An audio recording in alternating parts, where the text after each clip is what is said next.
खबर खाटू श्याम जी से। श्याम रंग में श्याम नगरी खाटू श्याम जी रंगी हुई है। शीतकालीन अवकाश है। बाबा श्याम के दर पर भक्त पहुंच रहे हैं। छुट्टियां बिताने के लिए बाबा श्याम की नगरी बड़ी संख्या में भक्त पहुंचे हैं। रिंगस से खाटू श्याम जी की तरफ तक सिर्फ भक्तों का रैला नजर आ रहा है। 18 किलोमीटर तक सिर्फ भक्त ही भक्त दिखाई दे रहे हैं। रिंगस में 5 घंटे से वाहनों का 2 किलोमीटर लंबा जाम लगा हुआ है। ट्रैफिक पुलिस की कमी और ट्रैफिक पुलिस की नफरी एक बड़ी समस्या है। कम नफरी से यहाँ पर यातायात व्यवस्था पूरी तरह से गड़बड़ा गई है। आपको पता है उत्तर भारत में खाटू श्याम जी का क्या धार्मिक महत्व है और छुट्टियों के दिन हैं। सब चाहते हैं बाबा श्याम के दरबार में पहुँचें, हाजिरी लगाएं, अर्जी लगाएं, बाबा से कुछ मांगें। छुट्टियों के दिनों में क्योंकि अवकाश का समय है, बड़ी संख्या में भक्त यहाँ पर पहुँच रहे हैं। लेकिन यातायात व्यवस्था इस बीच पूरी तरह से गड़बड़ा गई है, चरमरा गई है। 2 किलोमीटर लंबा जाम है। 5 घंटे से रेंग रेंग कर वाहन चल रहे हैं। यातायात व्यवस्था को संभालने वाले जो पुलिसकर्मी हैं उनकी कमी है, नफरी की कमी है।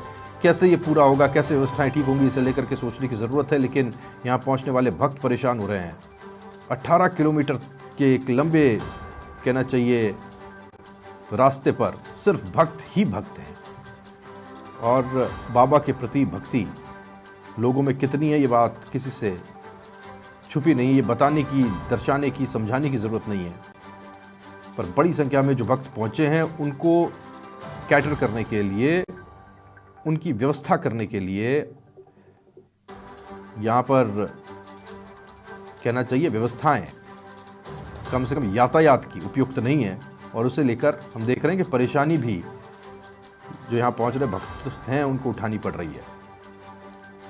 हालांकि बाबा श्याम के दरबार में पहुँचने वाले भक्त हमेशा हर परेशानी को झेलने के लिए तैयार रहते हैं। लेकिन सवाल ये है कि ये जो व्यवस्थाएं की जा सकती थी, जो वक्त रहते काम किए जा सकते थे, या जो पूर्वानुमान लोगों के आने का लगाया जा सकता था प्रशासन की तरफ से, वो क्यों नहीं लगाया गया? और क्यों यातायात को लेकर एक बेहतर व्यवस्था, एक बेहतर सिस्टम बनाया गया? रिंगस से अंकित शर्मा संवाददाता हमारे साथ जुड़ गए, जानकारी उनसे लेते हैं। अंकित, फिलहाल क्या स्थिति है? बताया जा रहा 2-3 किलोमीटर लंबा जाम है, 5 घंटे से जाम लगा हुआ है, लेकिन खुल नहीं पा रहा।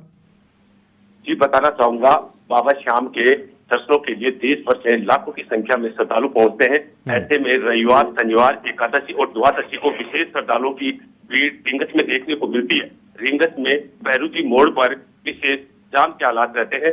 यहाँ पर 2-2, 3-3 किलोमीटर तक वाहनों की कतारें देखी जाती है। सुबह से ही आज वाहन बैंक रेंग कर चल रहे हैं, जिससे पूरे कस्बे की यातायात व्यवस्था बिगड़ गई है। वहीं यहाँ यातायात पुलिस कर्मियों की नफरी भी बहुत कम देखने को मिलती है। जी, तो क्या इसको लेकर कोई पहल की गई, कोई कोशिश की गई कि यहाँ पर यातायात व्यवस्था अब सुचारू हो, ठीक हो?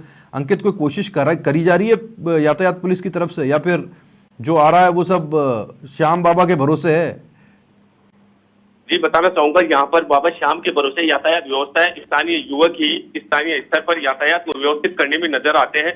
वहीं पुलिस की व्यवस्था भी बहुत कम देखने को मिलती है। यातायात पुलिस कर्मियों को अभी फिलहाल खाटू श्याम जी लगाया गया है, जिसके चलते यहाँ पर स्थानीय युवक ही यहाँ पर बाबा श्याम की यात्रियों के लिए व्यवस्था करते नजर आते हैं। जी बिल्कुल अंकित, बहुत शुक्रिया आपका जानकारी के लिए। अंकित समाचार प्लस संवाददाता जानकारी हम तक पहुंचा रहे थे। रिंगस में क्या स्थिति बनी हुई है, जयपुर के पास रिंगस, वहाँ क्या स्थिति बनी हुई है, ये हम आपको बता रहे हैं। 5 किलोमीटर तक लोग परेशान होते दिखाई दे रहे हैं। और 2 किलोमीटर का तो लगभग एक ऐसा पैच है जहाँ बहुत बुरी तरह से जकड़ा हुआ ट्रैफिक है, हिलना भी मुश्किल हो जाता है। और स्थानीय लोग, जैसा कि अभी आपने सुना, अंकित बता रहे थे कि अपने हिसाब से, ये तस्वीरें देखिएगा, ये पहली तस्वीरें आई हैं। और चूँकि ये आपको बताना इसलिए भी ज़रूरी है क्योंकि हर घर में सबकी ये इच्छा होती है, हार्दिक इच्छा होती है कि बाबा श्याम की नगरी पहुँचें, दर्शन करें। अब इन तस्वीरों को देख करके अंदाज़ा लगाइएगा रिंगस में, जहाँ से फिर आगे 18 किलोमीटर जाना पड़ेगा बाबा श्याम के दरबार तक पहुंचने के लिए। पहले ही अगर इस तरह की अव्यवस्थाएं हैं तो आगे तक व्यक्ति किस तरीके से पहुंच पाएगा, ये बहुत बड़ा सवाल है। और अगर आप भी निकलने की सोच रहे हैं तो पहले से अपने मानस पटल पर ये समझते हुए चलें कि ऐसी स्थिति का आपको भी सामना करना पड़ सकता है। दूर तक जाम है, किलोमीटरों जाम है, और किसी तरीके से लोगों को निकालने की कोशिश की जा रही है। और वो भी कर रहे कौन है? जो स्थानीय लोग हैं वो। जो ट्रैफिक पुलिस है उसकी नफरी बहुत कम है, और वजह ये है कि हमेशा ये स्थिति बनी रहती है, और अब छुट्टियों के सीज़न में ये और भी ज़्यादा बड़ी समस्या बन गई है।